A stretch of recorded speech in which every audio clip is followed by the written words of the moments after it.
I am Julian, and I am 28 years old. Just a few short months ago, I sat at my parents' formal mahogany dining table and listened in absolute silence as my own blood relatives tore my entire life apart for sport. While I was sitting there, actively trying to maintain some basic level of human respect and dignity in a house that always felt like a war zone, my own mother leaned across the expensive dinnerware. She looked me dead in the eye with a level of disgust usually reserved for criminals, and she said, "Stop making the family look bad." They laughed at me in front of 8 people. My parents, my golden child older brother, his arrogant new boyfriend, and even our extended relatives joined in on the joke. I was the ultimate punchline of my own family. But there was one massive, life-altering thing they did not know.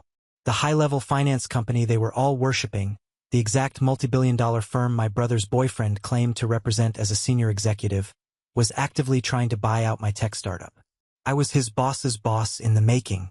And right now, as I tell you this story from the comfort of my own home, they are begging for my forgiveness, drowning in massive debt, and facing a federal lawsuit that will strip them of absolutely everything they value. Before I tell you exactly how I systematically destroyed his fake empire and watched their smug smiles melt into pure, unadulterated panic, hit that like button if you firmly believe in justice and setting hard boundaries with toxic people. And please, do not forget to let me know exactly where you are watching from in the comments section below. I read every single one of them. Now, let's go back to how this absolute nightmare actually started.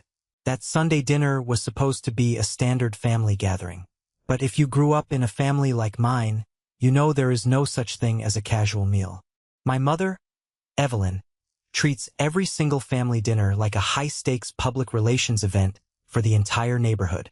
She is the exact kind of woman who cares significantly more about the opinions of the local homeowners association board members than the mental well-being of her own children. The heavy crystal glasses were polished until they gleamed under the chandelier. The expensive linen cloth napkins were folded into intricate, stiff shapes. You could smell the overpriced, slightly overcooked roast beef from the driveway before you even opened the heavy car door. I showed up 10 minutes late on purpose. It was a tiny act of rebellion, a small, quiet way to guard my own peace before walking directly into the lion's den. I pushed open the heavy oak front door of the house I grew up in, stepping onto the pristine hardwood floors that always felt more like a museum than a home. My mother was waiting in the grand foyer. She greeted me with a look of pure, unfiltered disappointment. She slowly checked out my plain button-down shirt and simple khaki chinos like I had just crawled out of a dumpster behind a local Walmart. There was no warm hug. There was no loving welcome. Just a sharp, icy whisper telling me to get into the dining room before the food got cold, and I ruined the entire evening for everyone. I walked into the dining room to find my older brother, Donovan, holding court at the center of the massive table. Donovan is 30 years old, aggressively polished, and currently going through a brutally messy divorce that my parents absolutely refused to acknowledge in public. Sitting directly next to him, with an arm draped heavily over the back of Donovan's chair, was his brand new boyfriend, Preston. Preston looked exactly like the kind of guy who uses words like synergy and alpha energy without a single hint of irony. He had a perfectly manicured beard that looked like it took an hour to trim, a tailored designer suit that screamed new money, and the deeply smug aura of a guy who peaked during his college fraternity days and never quite moved on. From the exact moment I pulled out my heavy wooden chair and sat down, the target was painted squarely on my back. Preston completely dominated the conversation from the first bite of salad. He talked endlessly and loudly about his supposedly massive salary, his aggressive commercial real estate investments, and how he was single-handedly revolutionizing the financial sector in our city. Every single time he paused to take a breath or take a sip of his expensive red wine, my mother would instantly chime in. She practically swooned over his financial success, praising his fierce ambition and relentless drive. My father, Richard, who usually stays completely quiet to avoid my mother's terrifying wrath, nodded along like a desperate bobblehead. He was clearly starving for a taste of that dominant alpha male energy Preston was projecting across the table. Then Preston turned his sharp, predatory attention directly to me. He swirled his wine, leaned forward resting his elbows on the table, looked at me with this sickeningly pitying smirk, and asked what exactly I did for a living these days. I kept my answer incredibly vague. I told him I worked in tech, did some back-end coding, and managed a few small-scale projects. I did not tell him that I built and solely owned DataStream, a highly advanced predictive analytics firm that was currently in the final stages of closing a multimillion-dollar licensing deal with one of the largest equity firms in the country. I kept my mouth entirely shut because I knew my family's deeply ingrained patterns. If I told them the actual truth about my wealth and my position, they would either immediately demand a large cut of it to fund their lifestyle, or they would call me a pathological liar and mock me even harder. Preston laughed. It was a loud, obnoxious, barking laugh that echoed unpleasantly in the large dining room. He told the entire table that coding was a cute little hobby for introverts who could not handle the real world. He aggressively suggested I look into teaching high school computer classes if I ever wanted to secure a stable paycheck and afford a decent car instead of my boring sedan. He stated, as if it were an undeniable fact of the universe, that people who just play on computers all day are simply not cut out for the big table or the brutal realities of the real business world. Everyone at the table chuckled. My brother Donovan actually wiped a fake tear of amusement from his eye, shaking his head at my apparent failure.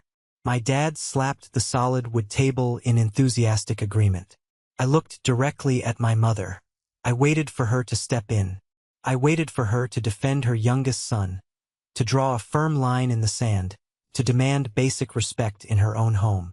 Instead, she just took a long sip of her wine and gave me a harsh warning glare, silently ordering me to sit there and take the abuse. I smiled a very tight, thin smile. I let them talk. I let them build Preston up into a flawless golden god right there in our dining room. I let the burning humiliation wash over me because right at that exact moment, Preston started bragging about a specific predictive analytics firm his company was preparing to aggressively acquire. He confidently named my company. I reached into my pocket and slowly pulled out my phone. I did not say a single word. I just opened my email, found the direct correspondence from his actual CEO, and waited for the perfect, devastating moment to strike. But before I tell you about the sheer panic that took over his face when his perfectly constructed world crumbled, you need to understand exactly why this betrayal cut me so deeply. I thought the worst was over. I was so incredibly wrong. Growing up in our house was exactly like living on a heavily produced, entirely fake movie set. Everything looked absolutely perfect and flawless from the street view. The front lawn was meticulously manicured every single Saturday. The expensive cars were always washed and polished. The annual holiday cards were pristine and staged by a professional photographer hired months in advance. But inside those walls, it was a cold, calculating, and deeply transactional environment where love and affection were entirely conditional. And those conditions always, without fail, favored Donovan. Donovan was the undisputed golden child from the very moment he could walk. He was naturally outgoing, loud, charismatic, and deeply obsessed with appearances just like our mother. He played the right competitive sports, he dated the right people from the wealthiest families in town, and he knew exactly how to perform like a trained SEAL for my mother's wealthy country club friends. I was the exact opposite. I was quiet, observant, and preferred the reliable company of logic and mathematics over exhausting small talk. I liked building complex things from scratch. I spent my time locked in my room taking apart old computers, rebuilding hardware, and teaching myself how to write complex code. To my mother, my introversion was a massive, unforgivable disappointment. She simply did not understand it, so she deeply resented it. The glaring disparity in how we were treated became painfully obvious when it came time for college. Our grandparents had left a modest inheritance meant to be split evenly into a college fund for both of our educations. Instead, my parents completely drained the entire account to send Donovan to a wildly expensive private out-of-state university. He majored in communications, spent the vast majority of his time partying at fraternity houses, and barely scraped by with a passing grade. When it was finally my turn to discuss college applications 4 years later, my mother sat me down at the kitchen table. She didn't even have the basic decency to look deeply apologetic. She casually handed me a stack of cheap community college brochures and coldly stated that they just didn't have the liquid assets to support my education anymore. Donovan's lifestyle had simply cost too much, and they needed to maintain their own standard of living. I did not scream. I did not argue. I accepted the harsh reality that I was entirely on my own in this world. I applied for every single academic scholarship I could find, took out heavy student loans, and worked exhausting night shifts doing tech support to put myself through a top-tier computer science program. I never asked them for a single dime. I graduated with the highest honors in my class. Neither of my parents came to my graduation ceremony. They claimed they were far too busy attending an exclusive summer gala that Donovan was hosting with his new wife's affluent family. I stood entirely alone in the massive university parking lot in my cheap cap and gown, holding a basic diploma frame I had bought myself at a discount store, and I finally realized a hard, undeniable truth. My family would never truly see me. So, I officially stopped trying to make them see me.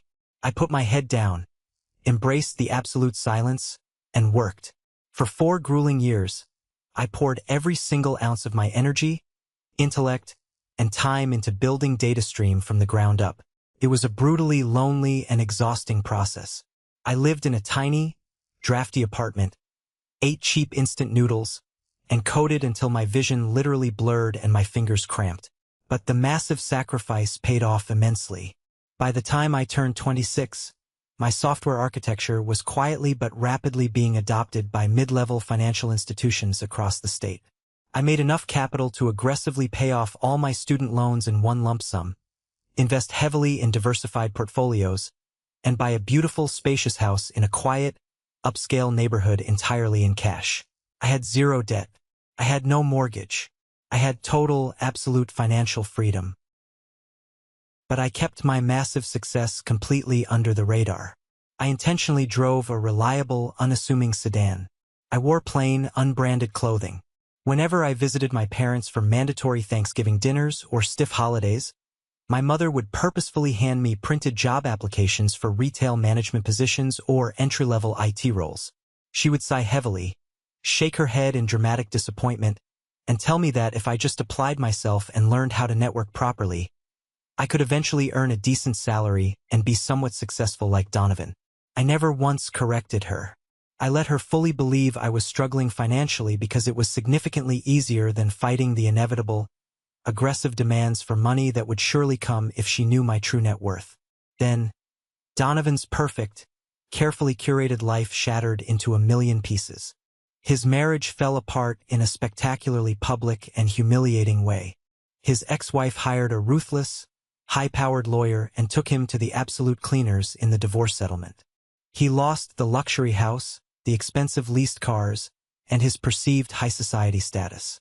The brutal custody battle over their golden retriever was vicious and drained whatever funds he had left. He was forced to move back into my parents' guest room, bringing a massive cloud of toxic entitlement and bitter anger with him. My parents bent over backward to coddle him. They blamed the ex-wife entirely for his failures. They dipped heavily into their own retirement savings to throw money at him to fix his mounting problems. And just a few short months later, Preston proudly entered the picture. The very first time Preston came to the house, he made a grand, theatrical entrance. He pulled into my parents' driveway aggressively in a jet-black Porsche. He stepped out wearing a designer suit that looked custom-tailored and carrying a bottle of imported champagne that likely cost more than my first used car. My mother was instantly, hopelessly mesmerized by the display of wealth. She practically rolled out a physical red carpet for him. Preston charmed the absolute life out of her. He talked a massive game about his huge investment portfolio, his incredibly close relationships with Wall Street executives, and his recently acquired promotion at a major firm. I saw right through his ridiculous act immediately. I work heavily on the technical back end of the finance sector. I know exactly how actual generational wealthy people behave. They do not scream about their money to strangers. They do not drop corporate buzzwords every 3 seconds to sound intelligent. Preston was a walking, breathing billboard of deep insecurity and massive overcompensation. But my family ate it up like starving animals. They finally had a brand new, shiny object to brag about to the neighbors and their HOA friends to distract from Donovan's humiliating divorce. The invitation for that fateful Sunday dinner was not a polite request. It was a strict, non-negotiable summons. Evelyn sent a group text message demanding mandatory attendance. She wanted a full family showcase to lock Preston in and secure his place in the family hierarchy. She wanted everything to look flawless. I knew in my gut it was going to be an absolute disaster, but I went anyway. Part of me, some pathetic, lingering inner child, still harbored that fragile hope that maybe, just maybe, they would include me this time. That they would ask how I was doing and actually care about the honest answer. I parked my sensible sedan on the street, directly behind Preston's flashy Porsche. I walked through the front door and immediately felt the sickening shift in gravity. The entire house revolved entirely around Preston. And that night, the massive storm that had been quietly brewing for 28 years finally broke. I thought I knew exactly how bad my family could be. I was so incredibly wrong. The dinner conversation felt exactly like sitting through a badly scripted reality television show. Preston held his heavy silver fork like a royal scepter, gesturing wildly as he told clearly fabricated, exaggerated stories about high-stakes corporate warfare. He proudly claimed he was a senior strategist at Harrington Equity, a firm I happen to know very intimately due to my recent business dealings. The market is absolutely ruthless right now, Preston said arrogantly, leaning back heavily in his chair and unbuttoning his suit jacket as if he owned the house. But if you know exactly how to leverage the right hidden assets, you can make millions before lunch. It is all about the hustle and the relentless grind. Most regular people just do not have the stomach for it. He looked directly at me when he delivered that last line. His eyes were cold, calculating, and full of unearned superiority. Take you, for example, Julian, he continued, not missing a single beat. You are in tech, right? Basic IT support or something similar. Software architecture and data analytics, I corrected mildly, keeping my voice perfectly even and my expression blank.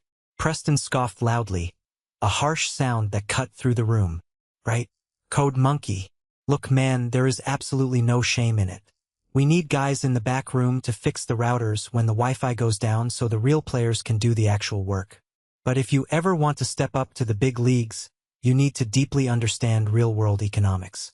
I actually know a guy who runs a coding boot camp online. I could get you a discount code if you want to upgrade your skills. Get a real salary.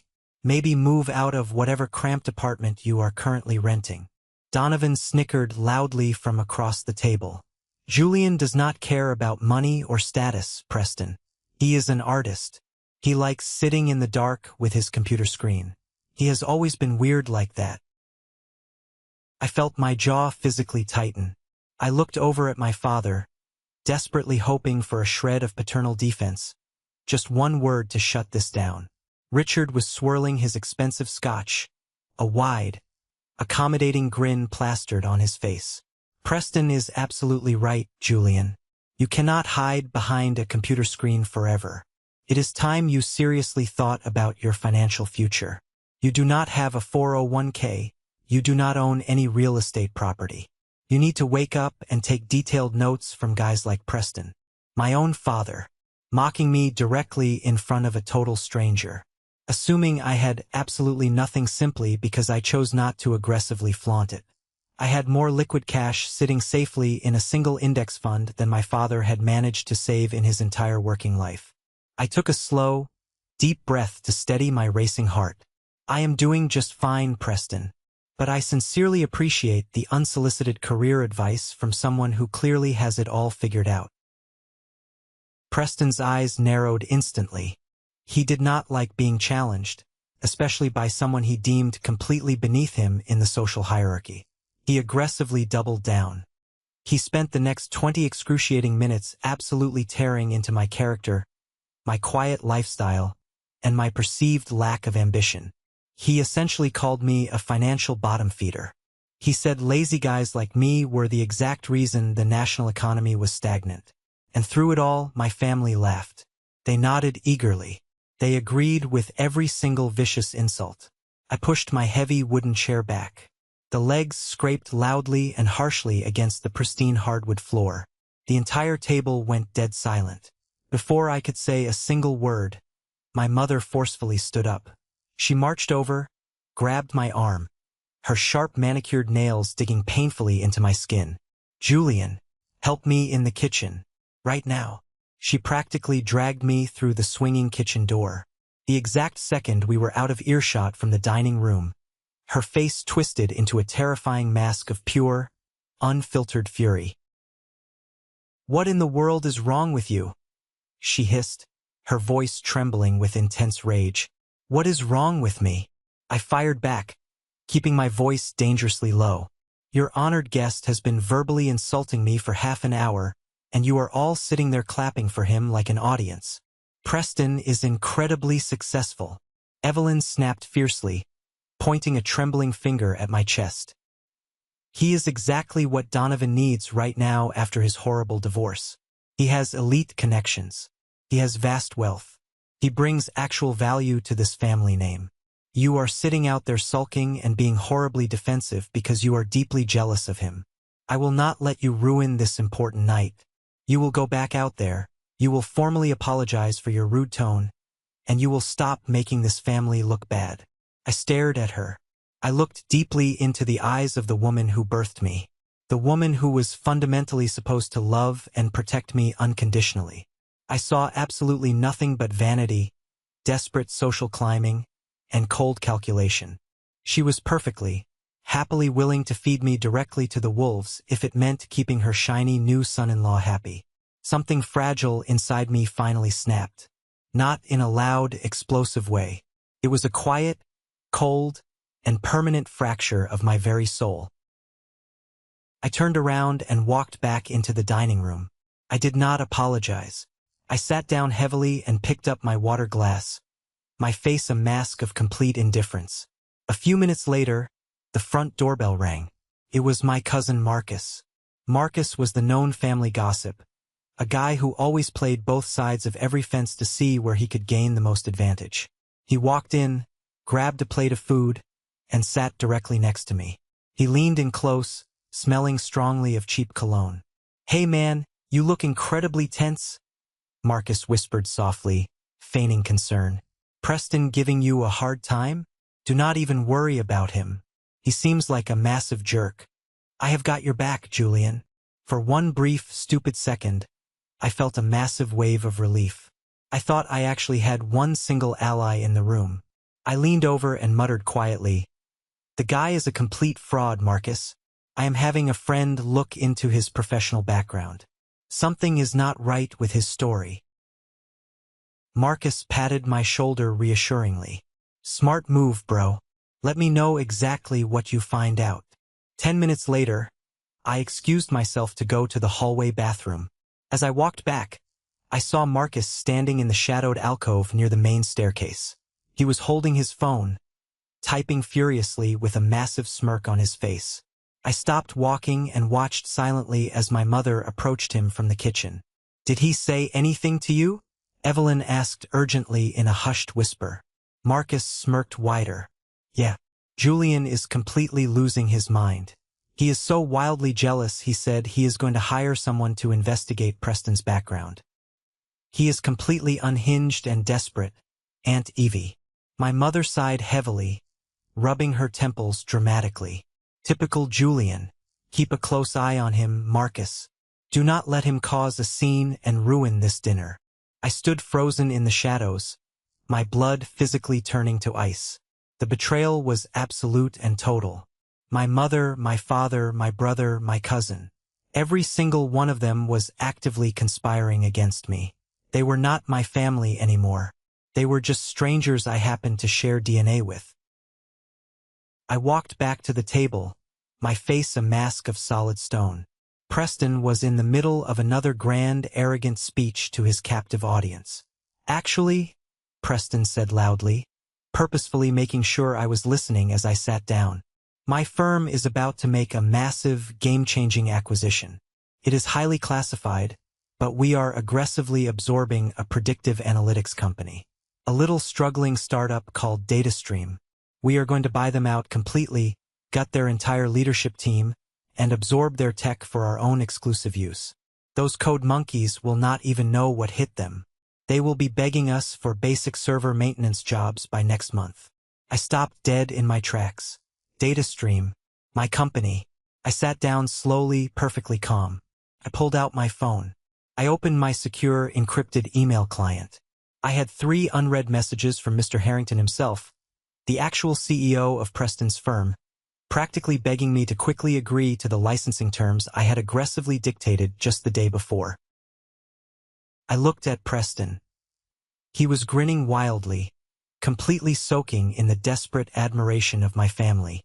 He had absolutely no idea he was sitting across the table from the man who owned the very ground he was pretending to walk on. I didn't expose him right then and there.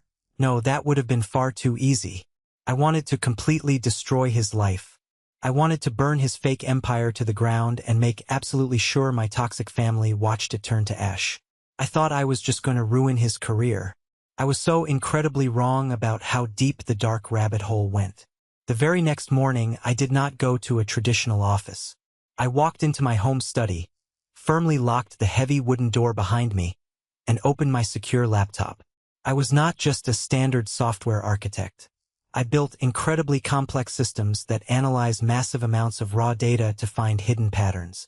I knew exactly how to find things people desperately wanted to keep buried. But I needed specialized help for this kind of war. I picked up my phone and immediately called Clara. Clara is my ex-girlfriend, but far more importantly, she is one of the sharpest, most ruthless corporate lawyers I have ever met in my entire life.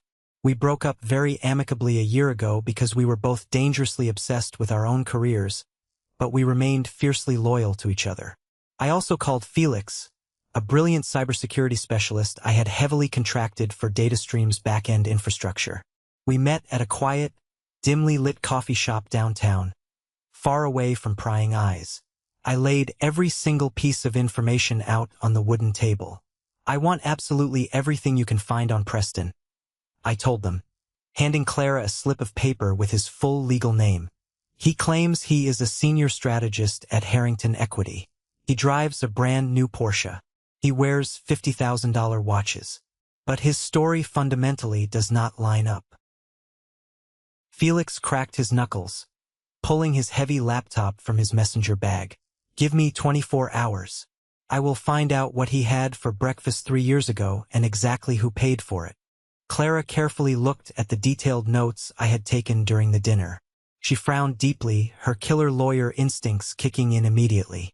Harrington Equity is a legitimate, heavy-hitting financial firm, but they absolutely do not employ flashy show-offs.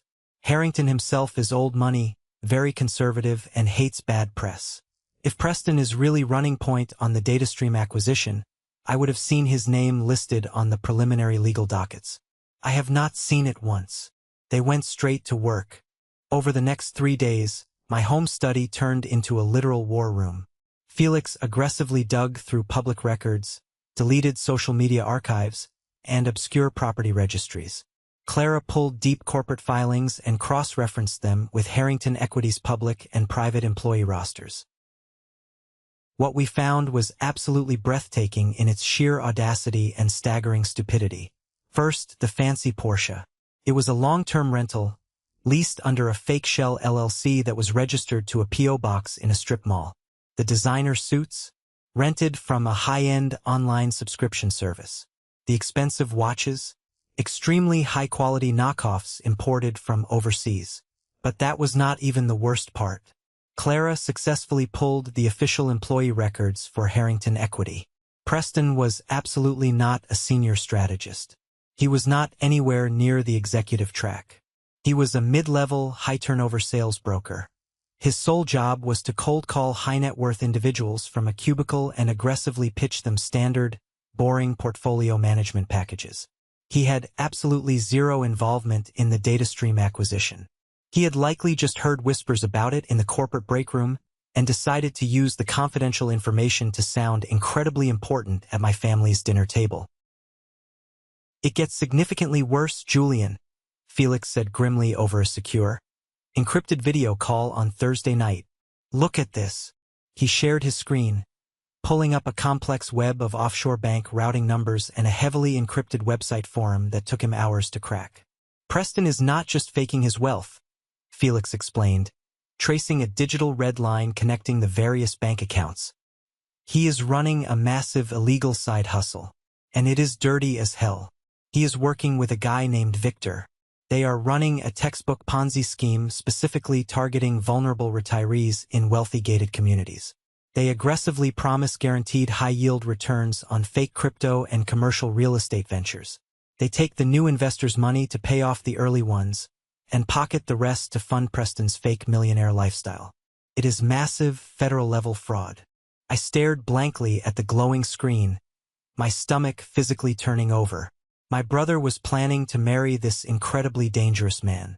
My parents were eagerly preparing to introduce him to their entire social circle, their country club friends, their church group.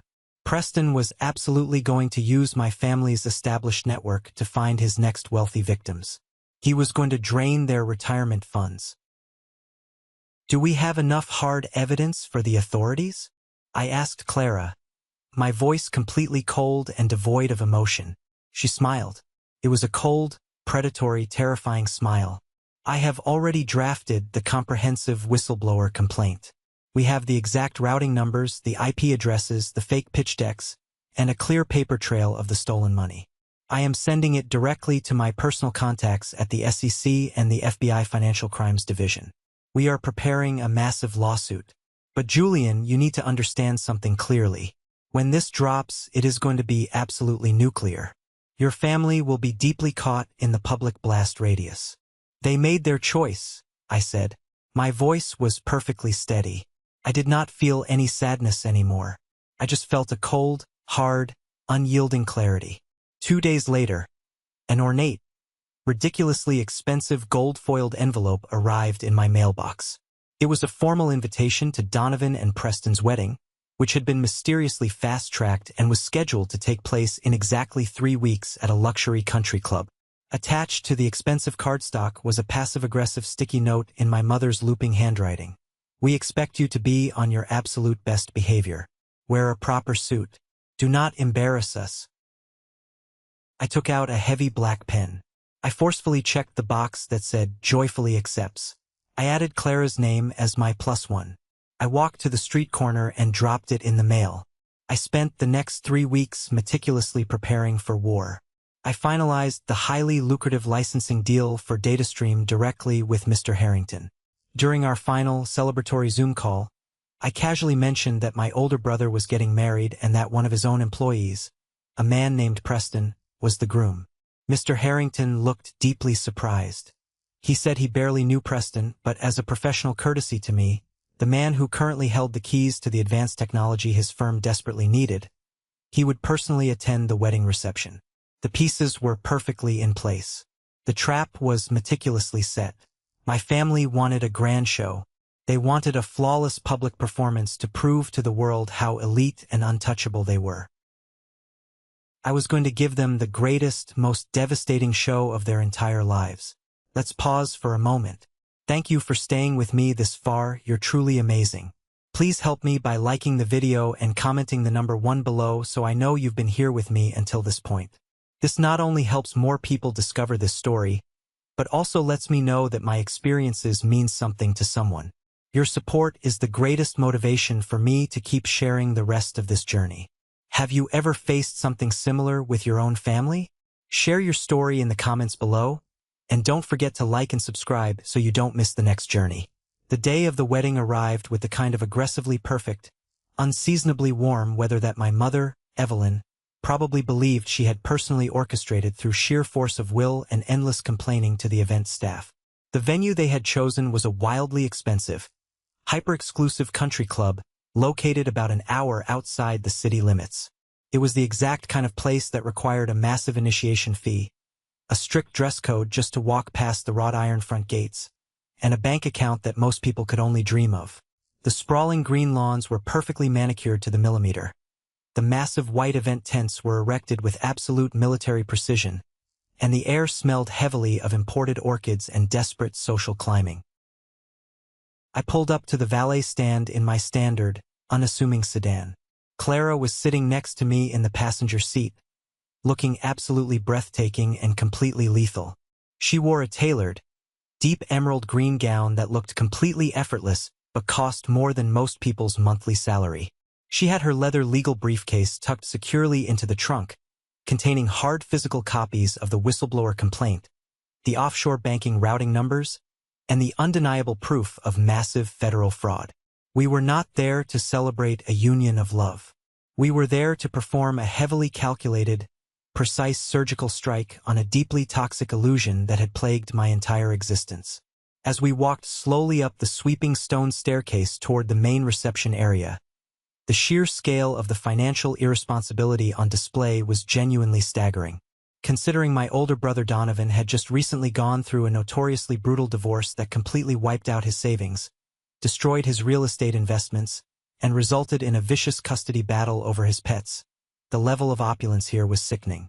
There were massive, towering ice sculptures, a live classical string quartet playing flawlessly near a cascading champagne fountain, and tables overflowing with expensive imported caviar and artisan cheeses. My parents had clearly liquidated a significant portion of their retirement funds, drained what was left of any family inheritance, and possibly taken out a massive second mortgage on their primary real estate property just to fund this one-day spectacle. They were entirely willing to completely bankrupt their own future just to unequivocally prove to their snobby country club friends that Donovan was still a massive winner in the game of life. We checked in at the front desk located in the grand lobby. A highly stressed wedding planner named Gemma was rushing around with a heavy clipboard, barking rapid-fire orders at the catering staff. She looked completely exhausted, her hair slightly messy from running around since dawn. When I gave her my legal name, she visibly tensed up, her eyes widening slightly as she checked her heavily highlighted seating chart.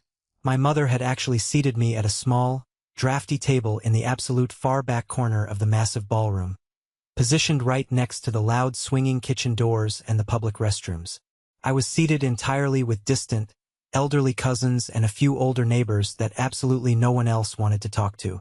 It was a classic, deeply petty power move heavily designed to completely minimize my physical presence and remind me of my lowly place in the family hierarchy. I just smiled at Gemma, slipped her a crisp $100 bill for her obvious stress and hard work, and calmly told her the table location was perfectly fine with me. Before we could even make it to our assigned seats in the back, my mother aggressively intercepted us. Evelyn was wearing a lavish, overly beaded mother-of-the-groom dress that aggressively caught the sunlight in blinding flashes. She looked me up and down slowly, her critical eyes scanning for any tiny flaw she could aggressively point out and criticize. Finding absolutely none in my impeccably tailored charcoal suit, her sharp, judgmental gaze snapped directly to Clara. "Julian," Evelyn said loudly, her voice dripping with fake, sugary sweetness specifically designed for the wealthy guests standing nearby. "I am so incredibly surprised you actually decided to show up today, and you brought a guest. I sincerely hope you completely understand that this is a very high-class, dignified event. We absolutely cannot afford any of your usual sullen behavior, awkward outbursts, or jealousy today. Donovan has been through a terrible divorce. His lawyer bills were astronomical, and he deeply deserves a perfect day. Do not ruin this incredibly expensive event for him." Clara smiled gracefully, extending her hand with the poise of a seasoned litigator. "Mrs. Evelyn, it is truly wonderful to see you again. Your dress is incredibly loud. It certainly makes a massive, undeniable statement." My mother's heavily Botoxed face twitched violently at the veiled insult, but she was far too obsessed with maintaining her flawless public image to start a screaming match in the main lobby. She gave Clara a tight, completely fake smile and quickly turned her harsh attention back to me. "Just sit quietly at your assigned table in the back, Julian. Preston's senior colleagues from the equity firm are here today, and they are extremely important people with massive portfolios. Do not bother them with your boring tech talk or ask them for a job. They handle real wealth and massive corporate structures." She practically floated away to eagerly greet a local politician who had just walked through the doors. I watched her go, feeling a profound, heavy sense of absolute pity. She had absolutely no idea she was currently standing on the polished deck of a rapidly sinking ship. A few minutes later, Donovan and Preston made their grand, theatrical entrance into the crowded cocktail hour. Donovan looked deeply arrogant, soaking up the attention and the flashing cameras like a desperate sponge. Preston was entirely in his element. He was aggressively working the room, shaking hands firmly, slapping backs, and loudly dropping corporate buzzwords to absolutely anyone who would listen. He was actively pitching his fake commercial real estate investments to my older aunts and uncles, laying the sinister groundwork to steal their hard-earned retirement funds and life savings. Preston finally spotted me standing quietly near the open bar with Clara.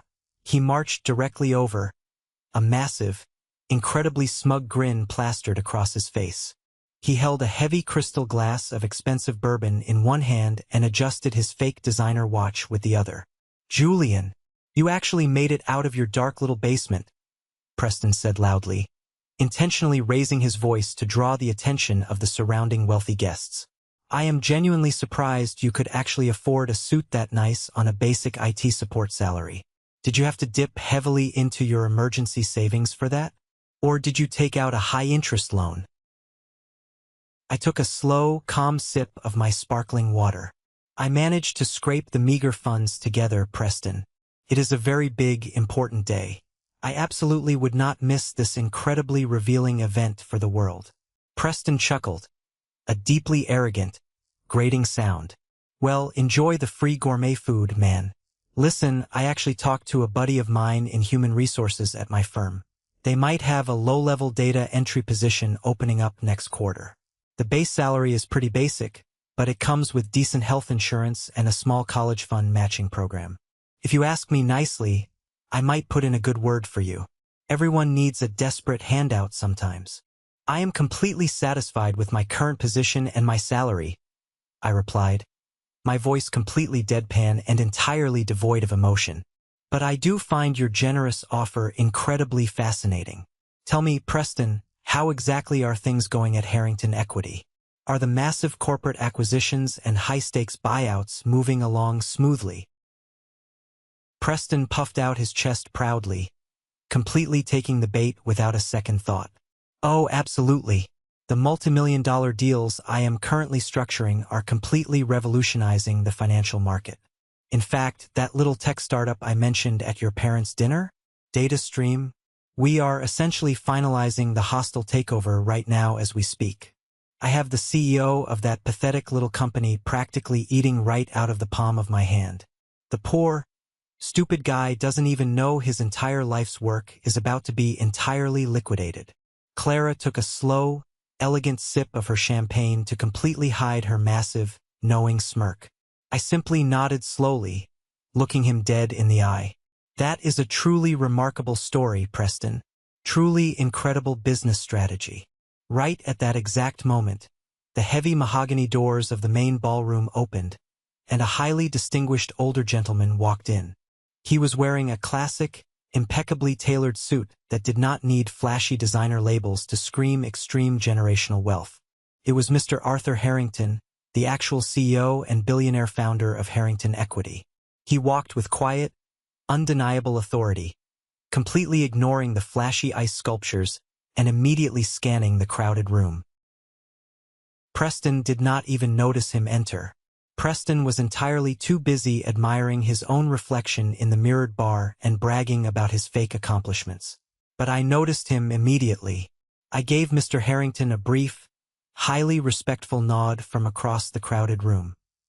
He saw me, offered a small, knowing smile in return, and quietly made his way to his reserved VIP table at the very front of the room, sitting next to a local judge. The trap was completely, perfectly set. The doors were figuratively locked. The wealthy audience was seated. It was finally time to burn this deeply toxic illusion to the absolute ground and expose the rot beneath the surface. The grand reception dinner officially began with a level of unbearable pretension that only my wildly dysfunctional family could achieve. The massive ballroom was dimly lit with romantic, expensive amber-colored uplighting. The elaborate multi-course meal featured things like truffled asparagus, perfectly seared Wagyu beef, and gold leaf garnished desserts. Every single tiny detail was meticulously designed and heavily funded to project an image of undeniable superiority and flawless financial success. From my distant, isolated seat near the loud, constantly swinging kitchen doors, I quietly observed the main head table. My mother was absolutely glowing, completely drunk on the perceived social status this lavish wedding brought her. She continuously leaned over to excitedly whisper to her wealthy country club friends, undoubtedly bragging endlessly about her new son-in-law's massive corporate salary, his elite connections, and his sprawling real estate portfolio. My father sat there looking completely complacent, happy to just quietly ride the coattails of Preston's fake financial empire and drink the top-shelf liquor. When the expensive dessert plates were finally cleared away by the rushing waitstaff, the annoying clinking of heavy crystal glasses signaled the beginning of the formal speeches. The best man gave a highly generic, incredibly boring speech about college memories. My mother then took the microphone and gave a tearful, entirely performative toast about the enduring power of true love, the immense importance of keeping family wealth secure, and how blessed they were to welcome such a high-caliber man into their lineage. And then Preston stood up. He confidently grabbed the microphone, adjusting his expensive rented suit jacket, and looked out over the massive crowd of 200 wealthy guests. He delivered a speech that was significantly less about his undying love for Donovan and vastly more about his own massive, fragile ego. He proudly talked at length about his supposed high-level career, his aggressive financial strategies, and how he was fundamentally a natural-born winner who always secured the absolute best assets in life, including his new husband. In my intense line of work, in high-stakes equity and massive corporate acquisitions, you have to be completely ruthless, Preston boldly declared into the microphone, his voice echoing loudly and arrogantly through the ballroom speakers.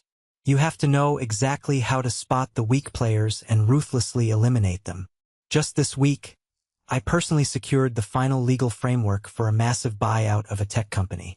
I will not name them publicly yet due to strict NDA laws, but let's just say their technical leadership was completely out of their depth. They thought they had leverage. I proved them entirely wrong. That is exactly what I do. I win. And marrying Donovan is the ultimate win. The crowd offered a polite, somewhat confused round of applause.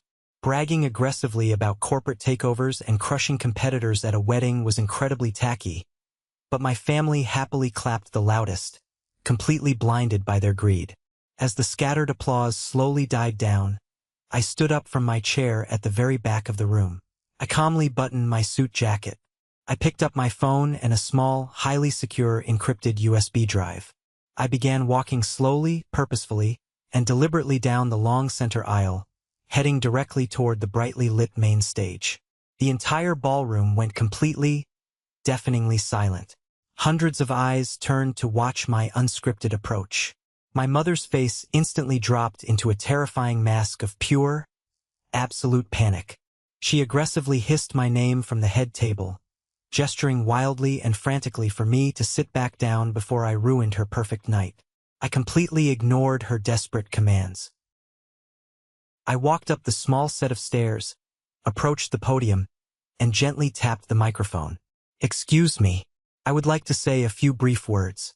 I promise everyone here that it will be incredibly educational." Preston looked deeply confused but desperately tried to maintain his smug, alpha male composure. He stepped back slightly, crossing his arms over his chest. "Keep it short, Julian. We have a strict timeline to keep for the photographer." I completely ignored his existence. I pulled out a small adapter cable, connected my phone directly to the venue's massive digital projector system that was previously used for a cheesy, sentimental photo slideshow, and mirrored my secure screen. A massive, high-definition display brightly lit up the entire wall directly behind the head table. My brother Preston just spoke extensively and passionately about honesty, financial leverage, and corporate acquisitions. I said into the microphone, my voice perfectly calm, completely cold, and echoing effortlessly through the massive room. He spoke heavily about his senior executive role at Harrington Equity. He spoke highly about his vast wealth. I think it is incredibly important that we build this new family dynamic on a solid foundation of absolute transparency and truth. I tapped my screen.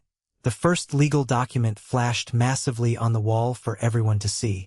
It was the official Harrington Equity Corporate Directory and Internal Payroll Manifest that Clara had legally acquired through a discovery loophole. "This is the internal employment roster for Harrington Equity," I stated clearly, projecting my voice to the very back of the room.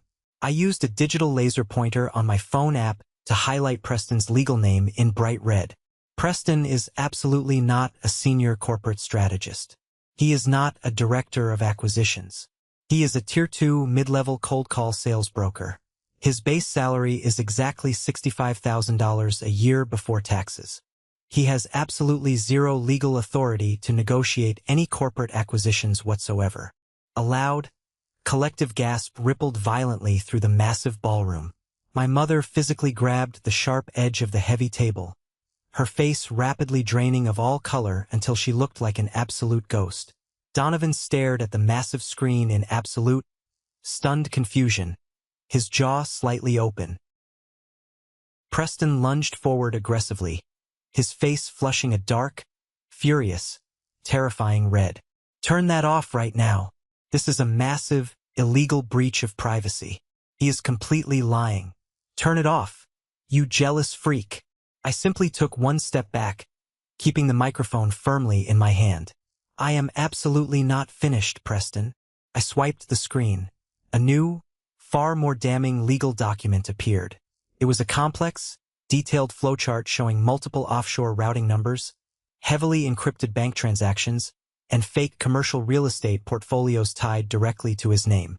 The luxury Porsche sitting in the valet lot right now is a long-term rental tied to a fake shell corporation registered in another state.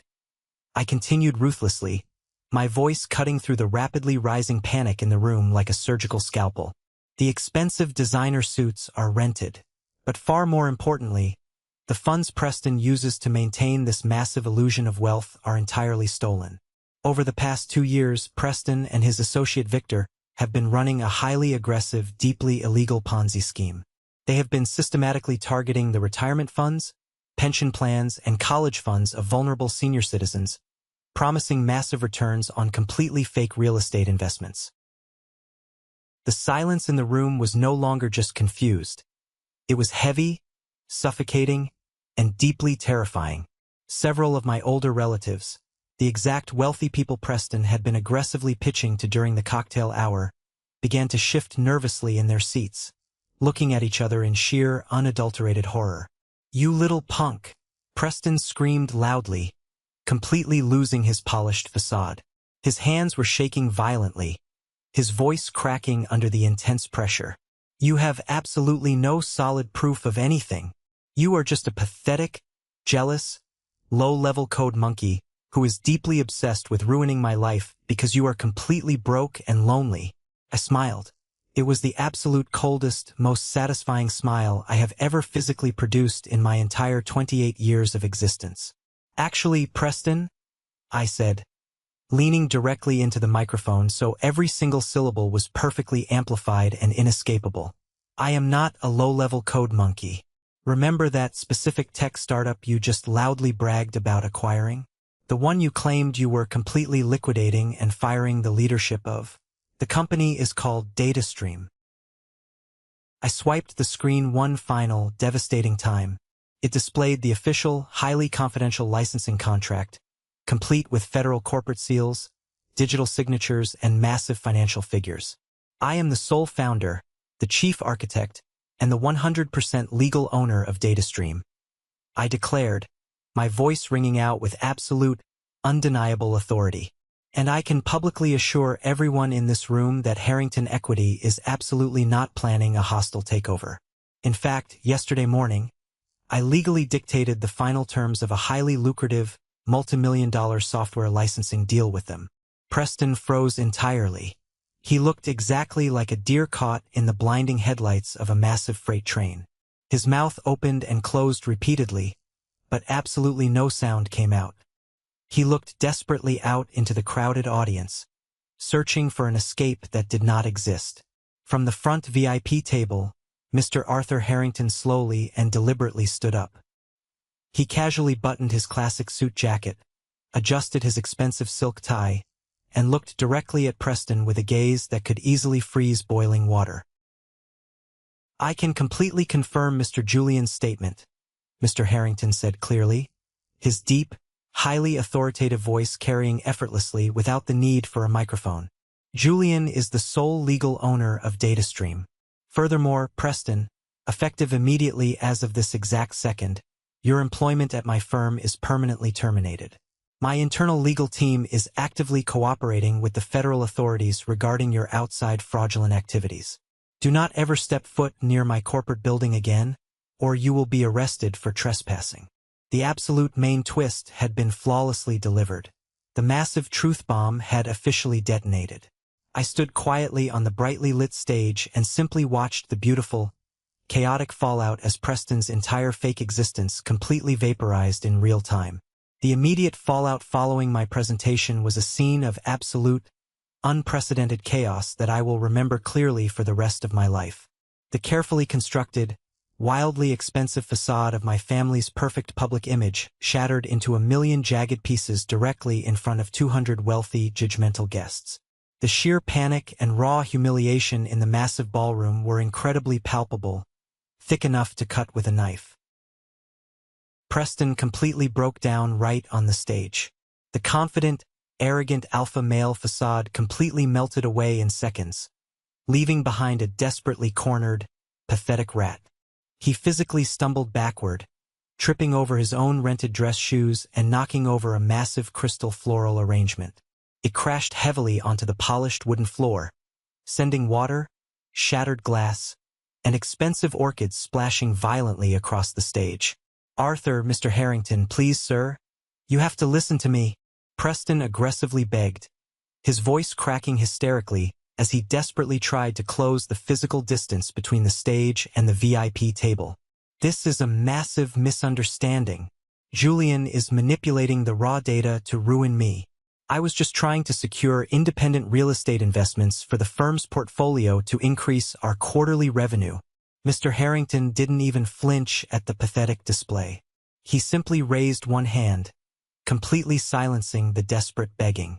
"Save your desperate, pathetic lies for the federal investigators, Preston.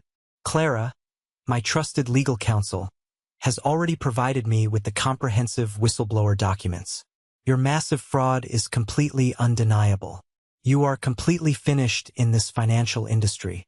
You will be lucky if you don't spend the next 20 years in a federal penitentiary." Mr. Harrington then turned his attention to me, gave a firm, highly respectful nod of absolute validation, and calmly walked out of the massive ballroom, leaving Preston hyperventilating and weeping near the stage stairs. Donovan was currently sitting frozen at the main head table, completely locked in a state of deep, agonizing shock. His meticulously styled hair was slightly out of place, and tears were freely streaming down his face, completely ruining his expensive spray tan and designer outfit. He looked back and forth from Preston's weeping form to the massive digital screen still projecting the undeniable evidence of federal fraud. Finally, he looked directly at me.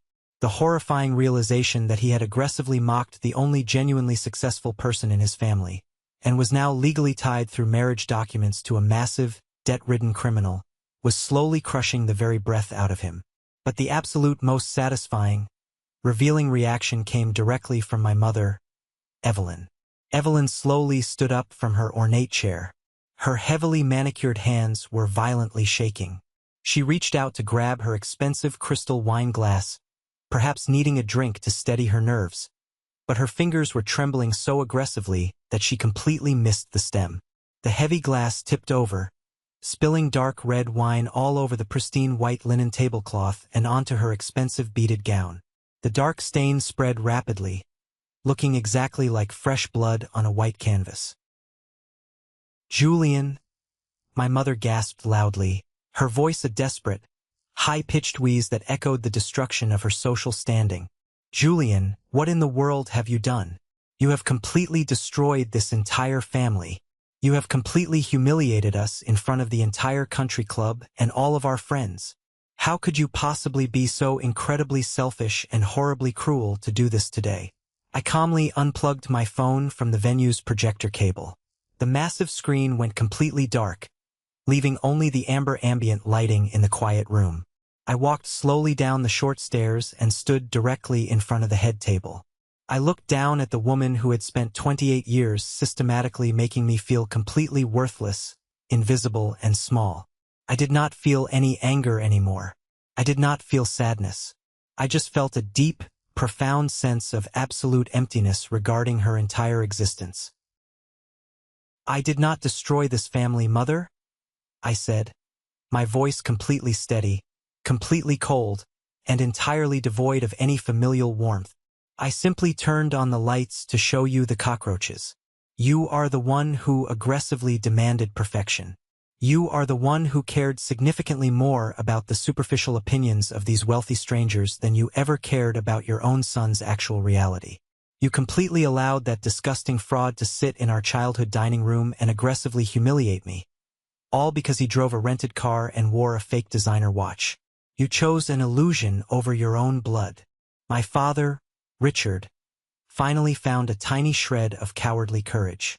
He stood up, puffing his chest out weakly, trying to assert dominance he never actually possessed. "Now you listen here, Julian. You do not ever speak to your mother that way. We can handle this situation privately. You clearly have a lot of money now. You need to use your wealth to hire a massive legal team to fix this mess immediately and quietly before the local press gets a hold of it." I actually laughed. It was a short, sharp, entirely humorless sound that startled him. "Fix it? I am the one who fully reported him to the Securities and Exchange Commission, Dad. Clara specifically drafted the comprehensive federal lawsuit that is currently sitting on a federal prosecutor's desk as we speak. I am not your quiet, obedient little bank account. I am not going to pay for a lawyer to save your reputation. I am not the invisible punching bag anymore." I turned my back on them completely. I did not wait for another pathetic excuse, a desperate plea for financial help, or an insincere apology. I walked directly down the center aisle of the stunned ballroom. The massive crowd of wealthy guests physically parted for me like the Red Sea, staring at me with a mixture of awe and terror. Clara was waiting patiently near the main exit doors, her leather briefcase firmly in hand, a massive, incredibly proud smile on her beautiful face. We pushed through the heavy wooden double doors and walked out into the cool, crisp night air. The valet, sensing the tension, brought my unassuming sedan around immediately. As I climbed into the driver's seat and firmly shut the heavy door, I looked at the massive country club one last time. The physical building was still beautiful, but I knew exactly how rotten the foundation truly was. I put the car in drive and pulled away, leaving the wreckage behind. For the very first time in my entire 28 years on this earth, I finally felt completely, utterly, and undeniably free. 6 months later, my life was completely unrecognizable in the absolute best way possible. I officially closed the massive licensing deal for DataStream. The influx of highly liquid capital was genuinely staggering, more money than I could spend in a lifetime, but it did not fundamentally change who I was at my core. I still lived quietly, I still heavily valued logic and peace, and I still preferred the absolute comfort of my own company over fake social gatherings. However, the heavy, toxic external noise that had plagued my entire life was completely gone. The national news eventually picked up the massive story regarding the fraud. Preston and his shady associate Victor were officially arrested by federal agents on multiple felony charges of wire fraud, securities fraud, and running a massive Ponzi scheme. Because Donovan had unfortunately, and very stupidly, legally signed several joint financial documents during their brief, disastrous marriage, he was heavily investigated by the FBI. He nearly lost what little money he had left paying for expensive defense attorneys to avoid federal prison. The marriage was officially annulled due to fraud, but the massive social humiliation was entirely permanent. My parents were completely ostracized from their beloved country club, their fake reputation permanently destroyed in the community. I maintained absolute, strict zero contact with all of them. I changed my personal phone number, updated my home security systems, and instructed my private legal team to aggressively block any physical mail or communication coming from their specific zip code. I thought I had completely closed the final, painful chapter on that toxic family history. But then, I received an unexpected, highly emotional phone call from my Aunt Sylvia.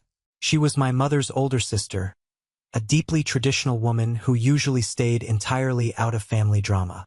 She tearfully begged me to meet her for a quiet cup of coffee at a small diner just outside the city limits. Against my better judgment, I agreed to go simply for closure. Aunt Sylvia looked physically exhausted, having aged 10 years in 6 months. She nervously stirred her black coffee, refusing to make direct eye contact with me for a long time. Finally, she took a deep, shaky breath and delivered the absolute final, most disgusting twist of this entire horrifying nightmare. "Julian, I have to tell you the complete truth because the heavy guilt is literally eating me alive," Sylvia whispered, her hands shaking slightly as she held her coffee mug.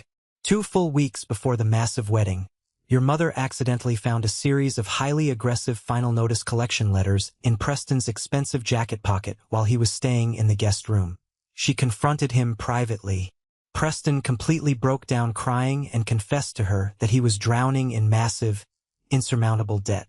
He admitted that the job at Harrington Equity was a total lie, and that he desperately needed Donovan's name on a joint bank account to secure a highly questionable bridge loan to stay out of federal prison.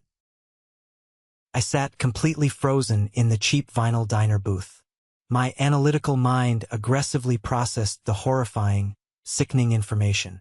Are you absolutely telling me that my mother completely knew Preston was a broke, desperate fraud running from the law, and she still actively forced Donovan to marry him? Sylvia nodded, thick tears finally spilling down her wrinkled cheeks. Yes, Evelyn completely panicked. The massive deposits for the country club were completely non-refundable.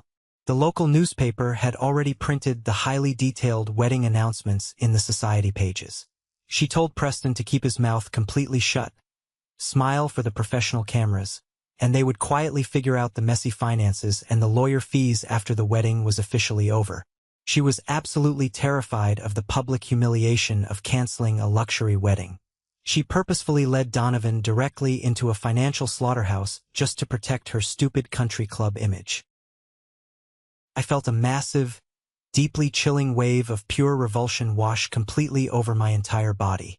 My mother was not just toxically vain. She was genuinely, undeniably sociopathic. She was entirely willing to legally chain her favorite golden child to a dangerous federal criminal, risking his freedom and his future, rather than simply admit to the neighborhood that things were not absolutely perfect. That specific, horrifying revelation finally killed the very last, microscopic shred of lingering guilt I had buried deep inside me. Any tiny thought that maybe I had been far too harsh, or that maybe I should eventually consider forgiving them in a decade or two, completely evaporated into thin air. A week later, a long, rambling email from Donovan somehow managed to bypass my strict corporate spam filters. It was a deeply pathetic, highly emotional message. He aggressively apologized for being a terrible older brother. He admitted his massive, lifelong jealousy regarding my intelligence. He casually mentioned that he was currently in heavy court-mandated therapy and severely struggling to afford his basic rent now that our parents' retirement savings were completely drained by legal fees and lawsuits from angry investors. It was a highly manipulative, carefully crafted attempt to establish a new line of financial support from his newly wealthy brother. I read the entire email exactly once. I did not feel a single ounce of pity. I simply hit the delete button, permanently blocked his email address, and permanently emptied the digital trash folder. I am telling you this incredibly long, painful story today from the beautiful wooden deck of a quiet beach house I recently purchased entirely in cash on the coast. I am currently looking out at the massive, peaceful ocean, listening to the calming sound of the crashing waves. The absolute most important lesson I have learned through this absolute hell is about the true definition of family. Society aggressively conditions us to believe that shared blood is a permanent, unbreakable contract. We are constantly told to forgive toxic abuse, to blindly accept blatant disrespect, and to continuously sacrifice our own mental health simply because family is everything. That is a highly dangerous, toxic lie. True family is not determined by random genetics or a shared last name. True family is fundamentally built on a solid foundation of mutual respect, genuine support, and absolute honesty. You are absolutely allowed to establish incredibly hard boundaries. You are entirely allowed to walk completely away from people who only value you for what they can aggressively extract from you, whether that is money, status, or a punching bag. You do absolutely not owe your hard-earned peace of mind to anyone who actively tries to destroy it. Let's pause for a moment. Thank you for staying with me this far. You're truly amazing.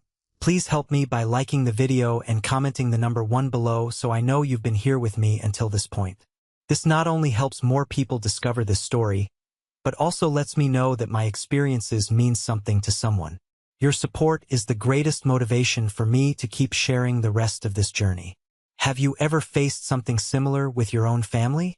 Have you ever had to draw a hard line and walk away to protect yourself?